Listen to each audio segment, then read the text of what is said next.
Hello दोस्तों कैसे हैं आप सब। एक बार फिर से हमारे YouTube चैनल पे आपका हार्दिक आभार और अभिनंदन और सुस्वागतम। आपने देखा लास्ट कुछ वीडियोस में हमने क्लास 10th के first chapter chemical reaction and equations की बातें करी और उस केमिकल रिएक्शन और इक्वेशंस में हमने बहुत सारे जैसे टाइप ऑफ रिएक्शंस हमने देखे, उसके एग्जाम्पल्स देखे और भी जो भी चैप्टर के जो इंपॉर्टेंट पार्ट थे उसको हमने डिस्क्राइब किया।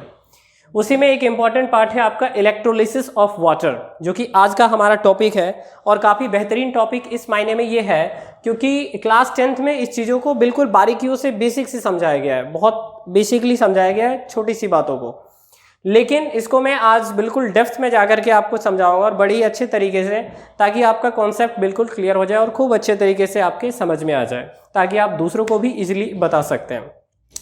तो चलिए आज हम स्टार्ट करते हैं इलेक्ट्रोलिसिस ऑफ वाटर।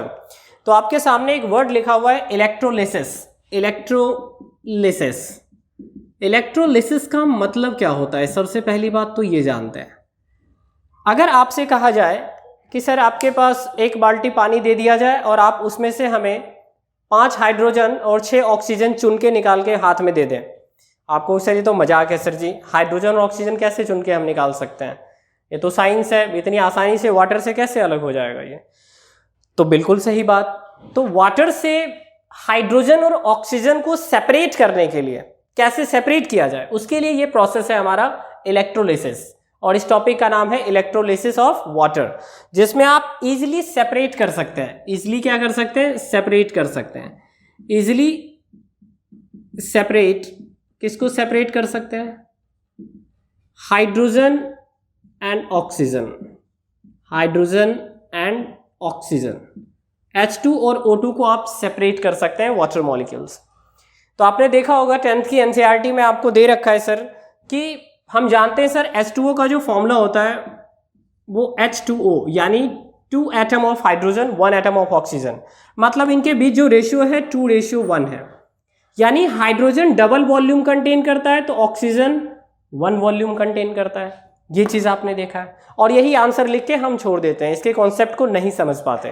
तो आज हम उसी के बारे में डिस्कस कर रहे हैं। चलिए स्टार्ट करते हैं। एक बार मैं आपको बता दूं कि जो सर वाटर होता है ये जनरली उतनी अच्छी कंडक्टिविटी नहीं दिखाता। वाटर शोज करता है पुअर कंडक्टिविटी को, मतलब नहीं के बराबर, बिल्कुल पुअर कंडक्टिविटी। तो क्या इससे करंट पास हो पाएगा, तो आप कहेंगे सर बिल्कुल नहीं हो पाएगा। तो आपको क्या करना पड़ेगा, तो आपको ये करना पड़ेगा सर कि इसमें कुछ थोड़ा सा एसिड ऐड करना पड़ेगा। क्या ऐड करना पड़ेगा इसमें, एसिड, मतलब इसको एसिडिफाइड बनाना पड़ेगा। क्या बनाना पड़ेगा, एसिडिफाइड। तो कैसे एसिडिफाइड बनेगा सर, तो आपने कहा कि सर इसमें ना हम थोड़ा सा डाइल्यूट H2SO4 मिला देते हैं। H2SO4 जिसको आप जानते हैं ये किंग ऑफ एसिड होता है। तो जैसे ही आप एसिड को वाटर में मिक्स करेंगे तो ये एक बहुत ही अच्छा इलेक्ट्रोलाइट बनाएगा और बहुत आसानी से डिसोसिएट करेगा, टूटेगा, ये बहुत आसानी से इलेक्ट्रिक करंट भी पास होगा। क्यों, क्योंकि हमने उसमें क्या मिला दिया, डाइल्यूट H2SO4 मिला दिया। बहुत बढ़िया। तो इसके मिलाने से अब ये अच्छी कंडक्टिविटी शो करेगा। अब होगा क्या, फर्स्ट स्टेप में जैसे ही आपने इसमें मिलाया, ये हमारा वाटर मॉलिक्यूल से आप देख रहे हैं, इसमें आपका प्लेटिनम रॉड हमने लगाया, एक एनोड है, कैथोड है। कैथोड नेगेटिव इलेक्ट्रोड होता है, एनोड पॉजिटिव होता है। बैटरी से आपने कनेक्ट कर दिया इसे, ठीक है। ये हमारा फ्लास्क है O2 और H2 के लिए, और ये एक बीकर है आपका। तो ये हमारा सेटअप है। इस सेटअप में हम इन चीज़ों को देखने जा रहे हैं। तो सबसे पहली बात, आप जानते हैं सर जब हमारे पास H2O आया तो H2O क्या होगा कि ये आपका ब्रेक करेगा सर किसमें, H+ और OH- में। जैसे ही आपने इलेक्ट्रिसिटी पास कराई इसमें तो आपका H+ और OH- में टूटेगा। तो सर H2SO4 क्या कीर्तन करेगा, नहीं, ये भी टूटेगा सर। तो H2SO4 आपका ब्रेक डाउन करता है 2H+ एंड प्लस SO4 2-, ये दोनों आपके टूट गए क्योंकि दोनों आपने एक साथ मिलाया, ठीक है। अब आप देखिए यहां पर आपके सामने यहां H+ है, H+ है, ये OH- है, ये SO4 2- है, ठीक है। अब आप जानते हैं anode positive electrode, cathode negative electrode. तो एनोड अगर पॉजिटिव इलेक्ट्रोड है तो इस पे कौन सा स्पीसीज अटैक करेगा, नेगेटिव वाला जाएगा। और कैथोड अगर नेगेटिव इलेक्ट्रोड है तो इसके ऊपर कौन सा जाएगा, पॉजिटिव वाला जाएगा। तो यानी आपको साफ साफ स्पष्ट शब्दों में मैं ये कहूं कि सर कैथोड पे हाइड्रोजन आयन डिपॉजिट होगा। बिल्कुल सही बात, क्योंकि पॉजिटिव चार्ज। और एनोड पॉजिटिव इलेक्ट्रोड शो कर रहा है, तो इसके ऊपर इन दोनों में से कोई एक जाएगा। अब बात आती है कि सर यहां पर OH माइनस भी नेगेटिव है और SO4 2 माइनस भी नेगेटिव है, तो कौन जाएगा? लड़ाई हो गई दोनों में।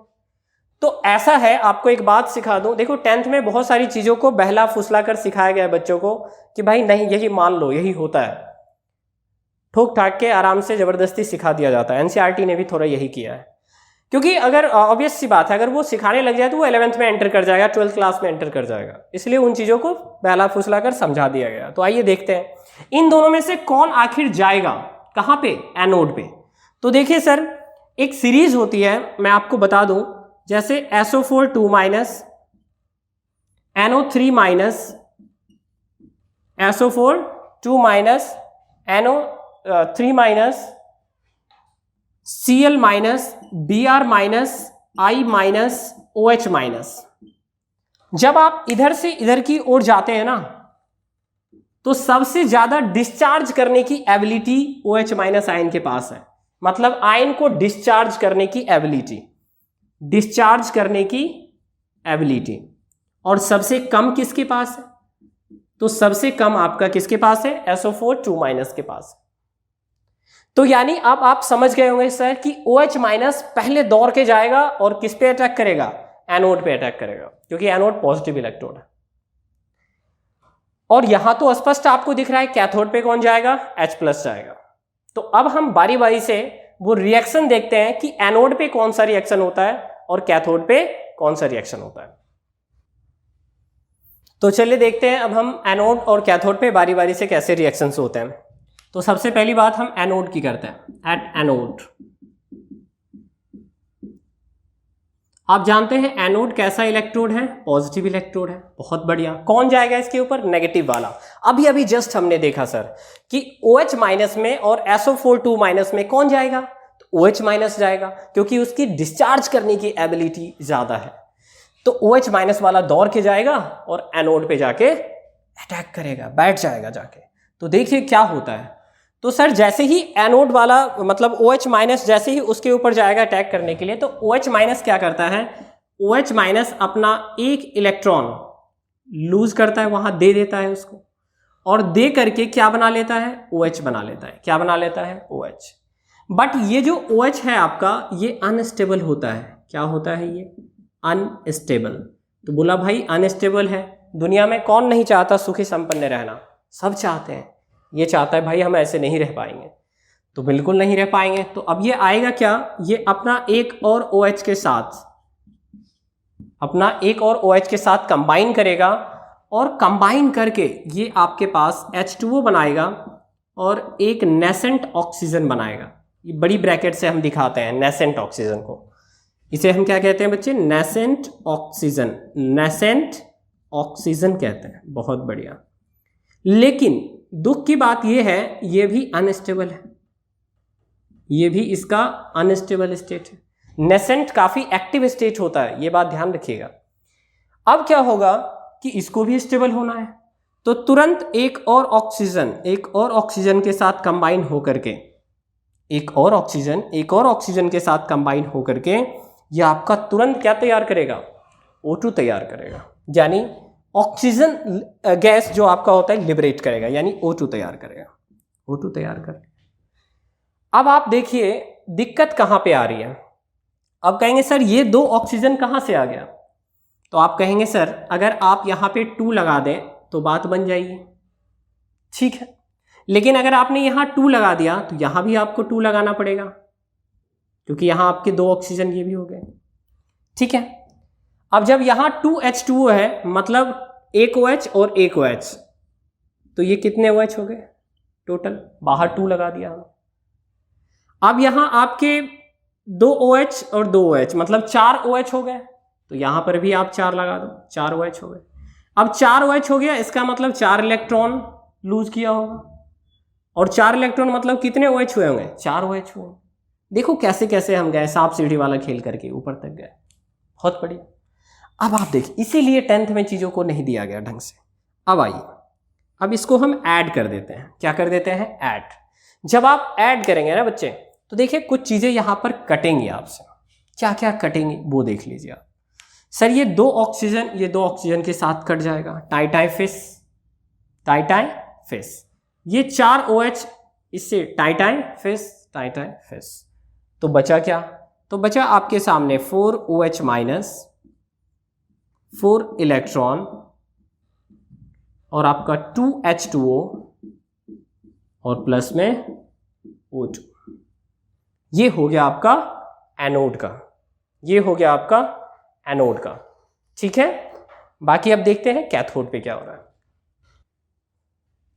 चलिए, तो आपने अभी देखा कि सर एनोड पे क्या हो रहा था। एनोड पे ये हुआ, 4 OH माइनस ने अपना 4 इलेक्ट्रॉन लूज किया, 2 H2O और O2 बना, एनोड पे रिएक्शन हुआ ये। तो चलिए भैया कैथोड पे क्या होता है, तो जरा कैथोड भी देख लेते हैं। आप सभी जानते हैं कैथोड पे कैसा इलेक्ट्रोड है, ये नेगेटिव इलेक्ट्रोड है। कैसा इलेक्ट्रोड है? Negative electrode. बहुत बढ़िया। तो सर जब ये नेगेटिव इलेक्ट्रोड है तो इस पे कौन जाएगा? हाइड्रोजन जाएगा, ऑब्वियस सी बात है। अब आप देखना, ये जो 4 इलेक्ट्रॉन आपको दिख रहा है यहाँ पे, जो OH ने छोड़ा था, किसके पास छोड़ा था OH ने? एनोड पे छोड़ा था। ये 4 इलेक्ट्रॉन घूमते घूमते घूमते घूमते घूमते घूमते इधर आ जाएंगे, इस साइड, कैथोड के साइड। और इधर कौन बैठा हुआ है? हाइड्रोजन बैठा हुआ है। तो इधर बैठा हुआ है हाइड्रोजन, जो कि भिखारी है, जिसके पास कमी है इलेक्ट्रॉन की। तो वो कहेगा भाई, क्या कहेगा? कहेगा कि भाई तुम 4 इलेक्ट्रॉन हमें दे दो। क्यों? क्योंकि हम बैठे यहां 4H+, हम बैठे यहां 4H+। 4H+ ही क्यों? 4H+ इसलिए क्योंकि 4 इलेक्ट्रॉन है। भाई जितने लड्डू उतने आदमी दौड़ेंगे वहां पे, हालांकि ज्यादा ही दौड़ जाते हैं, लेकिन लड्डू खत्म, बस खिस्सा खत्म, वही चीज। तो 4 इलेक्ट्रॉन थे, 4 हाइड्रोजन। बोला भाई हमको दे दो। बोला ठीक है, ले जाओ भाई 4 इलेक्ट्रॉन। ले गया और ये बन गया आपका क्या? 4H बन गया। क्या आपको लगता है ये स्टेबल होगा? नहीं, ये अनस्टेबल स्टेट है इसका। कैसा स्टेट है? अनस्टेबल स्टेट है। तो अब क्या होगा? जब ये अनस्टेबल स्टेट है आपका, तो अब होगा क्या कि ये जो 4H है आपका, ये अपने आप को कन्वर्ट करेगा किसमें? 2H2 में। ये बात तो सही है, 2H2 हो गया कैथोड का रिएक्शन।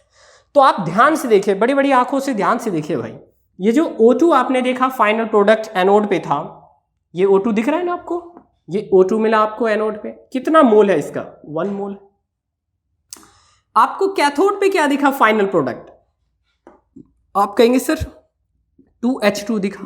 कितना मोल है आपका? 2 मोल है। तो अब आप देखिए, ऑक्सीजन का 1 वॉल्यूम और हाइड्रोजन का 2 वॉल्यूम। ऑक्सीजन का 1 वॉल्यूम, हाइड्रोजन का 2 वॉल्यूम। दिख रहा है आपको? यही रीजन है कि ऑक्सीजन 1 वॉल्यूम कंटेन करता है, हाइड्रोजन 2 वॉल्यूम कंटेन करता है। मींस ऑक्सीजन अगर 1 लीटर है तो हाइड्रोजन कितना लीटर? 2 लीटर है।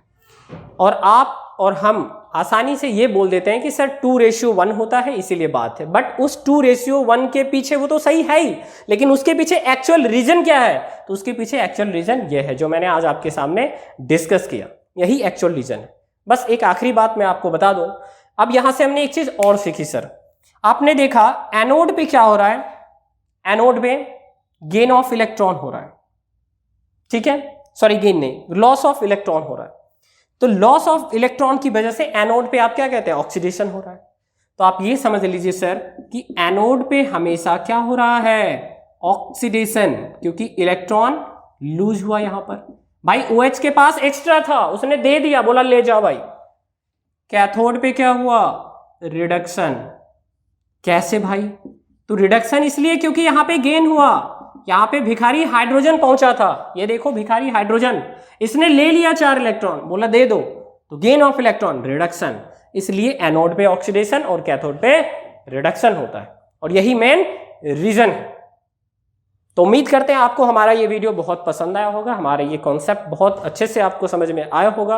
अगर नहीं आया तो बहुत आराम से आप जितना स्लो हो सके 0.25 पे वीडियो को देखिए।